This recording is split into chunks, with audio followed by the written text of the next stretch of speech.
Olá, sejam bem-vindos a mais um vídeo da disciplina de farmacotécnica. A gente vai continuar conversando sobre formas farmacêuticas sólidas e a gente vai ter esse pequeno vídeo para conversar um pouco sobre grânulos, que são formas farmacêuticas que podem ser produzidas nas farmácias de manipulação, mas possuem um caráter industrial muito mais consolidado. Então, essa é uma aula, praticamente um anexo da aula de pós.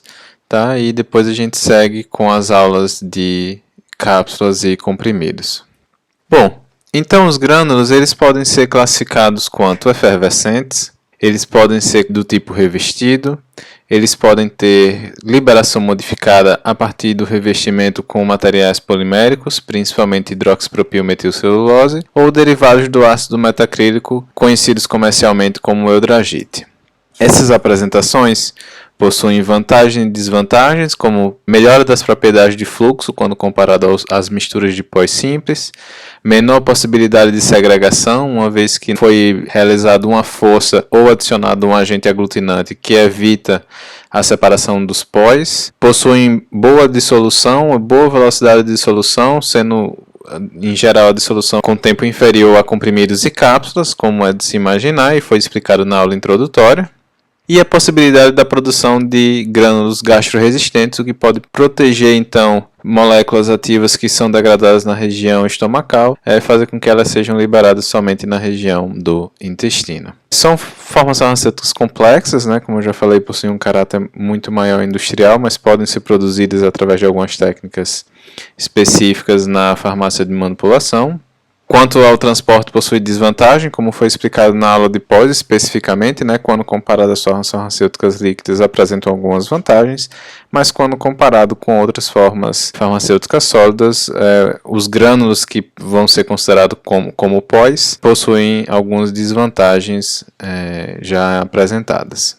E os métodos de granulação são basicamente dois, a via úmida e a via seca. A via seca realmente é exclusiva do uso industrial, então, caso vocês tenham interesse, a gente pode estudar na disciplina de Tecnologia Farmacêutica, a FAROM 49. Então, ficando só com os métodos por via úmida, em geral eles se baseiam na adição de soluções contendo agentes aglutinantes, como amido, gelatina, polivinilpirrolidona, hidroxipropilmetilcelulose e eudragite, sendo que cada um deles possui características específicas. O amido e a gelatina são biopolímeros obtidos a partir da extração de plantas e ossos. São solúveis em água, o que não gera então nenhum problema quanto resquícios de solventes orgânicos na formulação. A polivinilpirrolidona e hidroxipropilmetilcelulose, um é um polímero sintético, a outra é um polímero semissintético, sendo a segunda também é um derivado da celulose.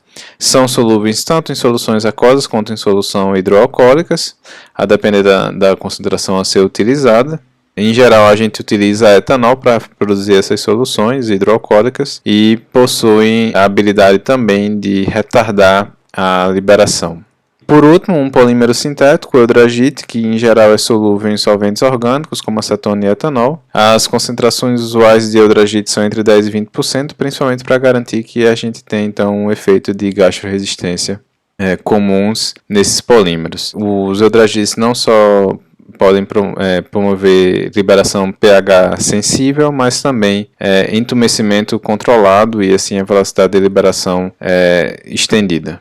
E como que acontece então a produção de grânulos na farmácia magistral? A gente pode ter a adição de soluções aglutinantes sobre os pós em grau e pistilo, lembrando sempre que os pós eles são misturados previamente com o auxílio do grau e pistilo para que haja cominuição e mistura. Os pós são então transferidos para algum tipo de vasilhame inox, onde então é adicionada a solução aglutinante.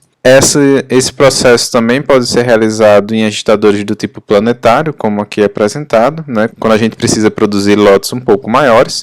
Esse material passa então por um tamiz, que é o que vai determinar a faixa da distribuição de tamanho desses grânulos, ou também pode passar por um equipamento do tipo granulador. Em seguida, esse material é levado para a estufa, onde ocorre a secagem. Aqui a gente tem um exemplo de uma estufa industrial, mas também podem ser utilizadas estufas menores, utilizadas normalmente para secagem. É importante que o processo seja todo validado mesmo na farmácia de manipulação.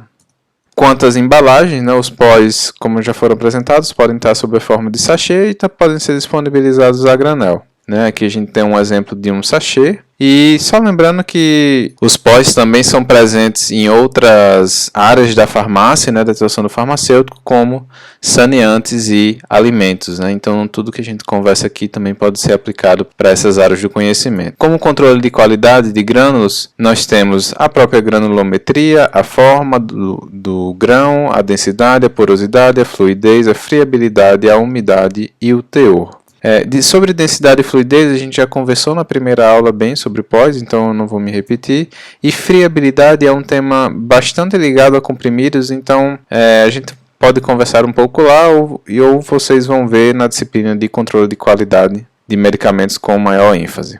Falando um pouco sobre granulometria e forma, normalmente essas análises são realizadas a partir de microscopia, podendo ser também a granulometria realizada a partir da utilização de um granulômetro, de um equipamento principalmente de difração a laser para medição de uma maior quantidade de partículas. A porosidade é também realizada por equipamento específico, normalmente utilizando mercúrio. A umidade, também utilizando equipamento específico, também pode ser realizada manualmente, utilizando em geral a técnica do Kalfish. E o teor, que pode ser obtido a partir de técnicas espectrofotométricas ou cromatográficas. Bom, esse foi o nosso pequeno vídeo sobre grânulos. Qualquer dúvida pode encaminhar e-mail para henrique.marcelino@ufa.br e até a próxima.